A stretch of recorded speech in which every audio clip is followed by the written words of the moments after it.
Oke, setelah nge-record, video tentang commit message ya, video sebelumnya ini, gue kepikiran gimana kalau sekaligus aja gue rekamin, video materi tentang kayak flow kerja seorang programmer tuh biasanya di sebuah tim itu kayak gimana sih. Nah, oke langsung aja. Untuk kali ini sebenarnya yang gue akan ajarin itu namanya Git Flow ya teman-teman. Git Flow ini hanya satu tipe dari berbagai macam cara berkolaborasi programmer nanti dalam sebuah project. Jadi ada Git Flow, ada trunk based development, ada yang lain-lain juga. Tapi ini yang biasanya gue pakai dan kayaknya gue lihat banyak project juga menggunakan metode ini untuk collaborate gitu.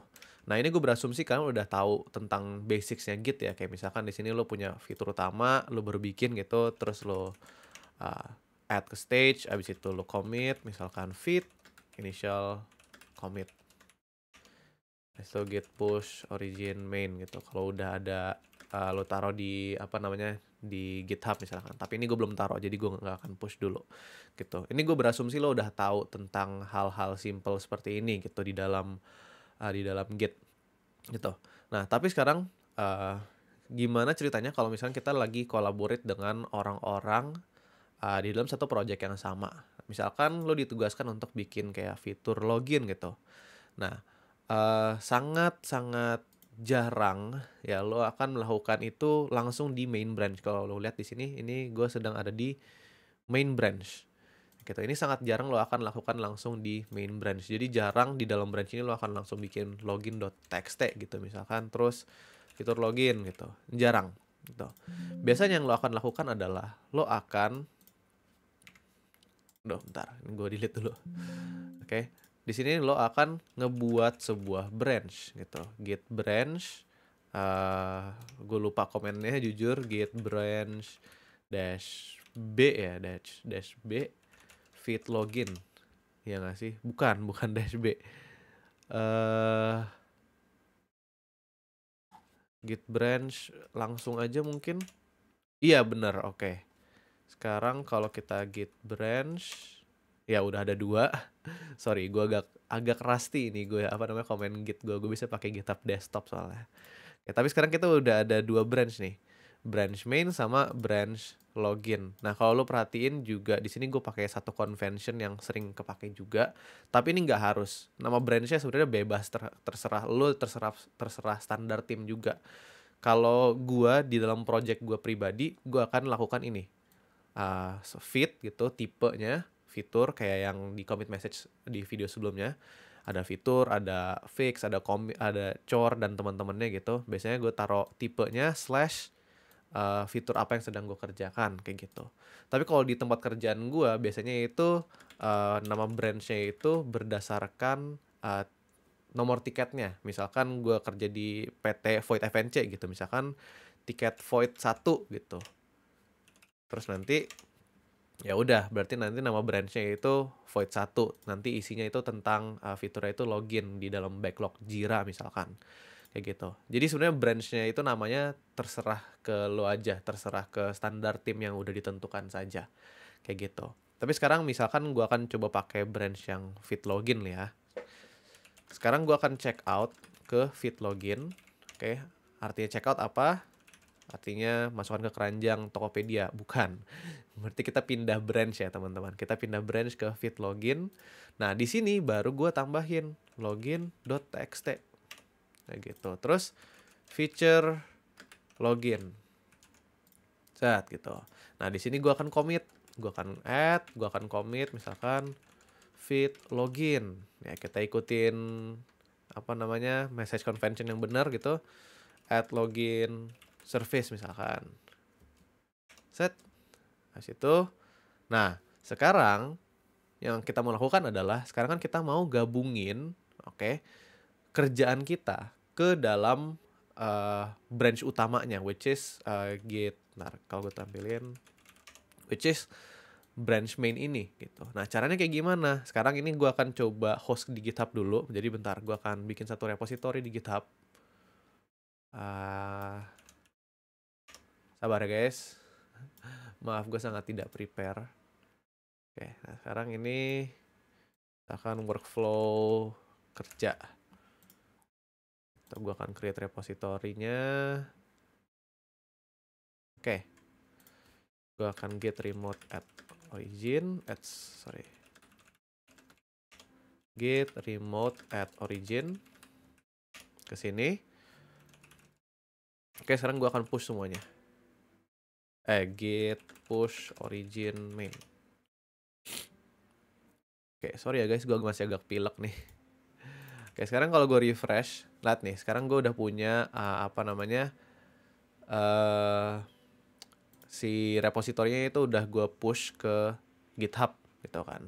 Nah sekarang pertanyaannya, ini kan si fitur login kita ini kan masih ada di dalam branch feed login gitu kan, yang ada di mesin kita gitu, mesin lokal, belum ada di repository gitu.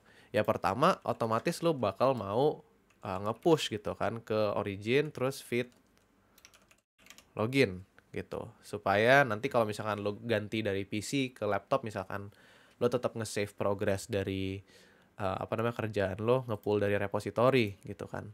Tapi sekarang yang kita inginkan itu udah bukan ya nge-update ke repository doang, tapi nyatuin kerjaan kita yang ada di feed login ini ke dalam main gitu.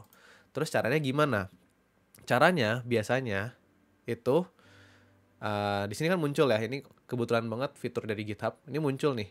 Dia ngasih tahu bahwa ada push commit ke branch feed login gitu. Nah, di sini yang kita mau lakukan untuk menggabungkan kode kita dari branch login ini, kita akan membuat sebuah pull request di sini. Oke, langsung klik aja. Gitu. Nah, kalau misalkan kalian nggak ada muncul notif kayak gini, ini yang kalian bisa lakukan itu ke tab pull request, nanti ke repository project kalian, terus klik aja new pull request di sini. Nah, new pull request yang di compare itu branch yang lo mau gitu. Dalam case ini feed login.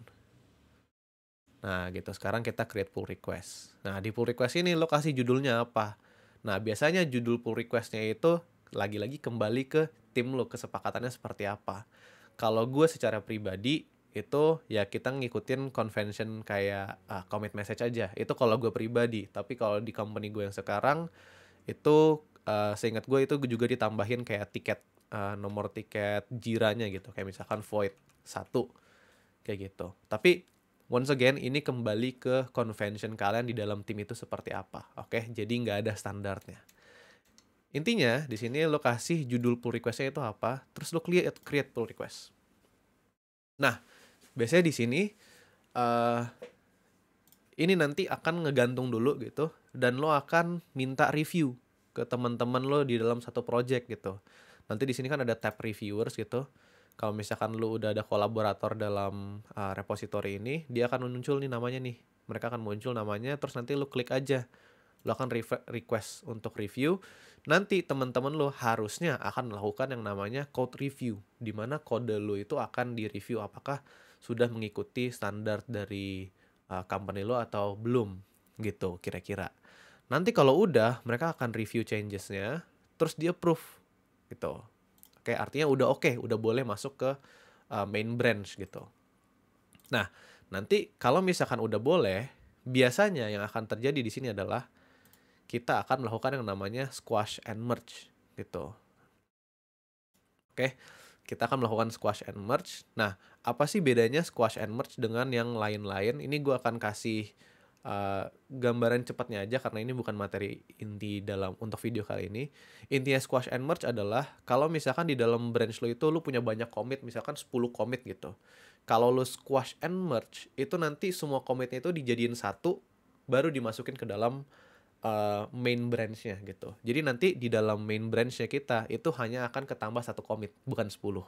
Kayak gitu. Kalau misalkan kita pakai merge commit, nah itu nanti semua commit-commitan yang 10 itu 10-10-nya itu akan masuk tuh ke dalam main branch-nya, ke dalam timeline main branch gitu. Dan biasanya itu akan agak ngotorin gitu. Jadi supaya lebih bersih aja timeline-nya, itu biasanya di squash and merge. Tapi lagi-lagi ini kembali ke standar tim kalian itu seperti apa gitu. Tapi sekarang kita tinggal squash and merge, set. Nah, sekarang bisa lo delete branch-nya. Kalau enggak juga nggak apa-apa. Karena kalau kita lihat ke bagian code, dan ini branch-nya main ya, lihat nih. login.txt-nya udah muncul gitu. Dan di commit-nya, lihat nih ada yang lain nih. Nggak cuma message-nya tapi ada hashtag 1. Hashtag 1 artinya apa? Artinya peringkat 1 MPL, bukan. Artinya ini nomor pull request-nya ya. Jadi kalau lo klik, lo bisa ngeliat pull request-nya itu yang mana yang ke merge untuk sehingga membuat perubahan di file ini. Gitu kira-kira. Nah, workflow programmer tuh sebenarnya untuk Git flow kurang lebih kayak gitu aja sebenarnya guys. Oke, simple, nggak repot-repot banget.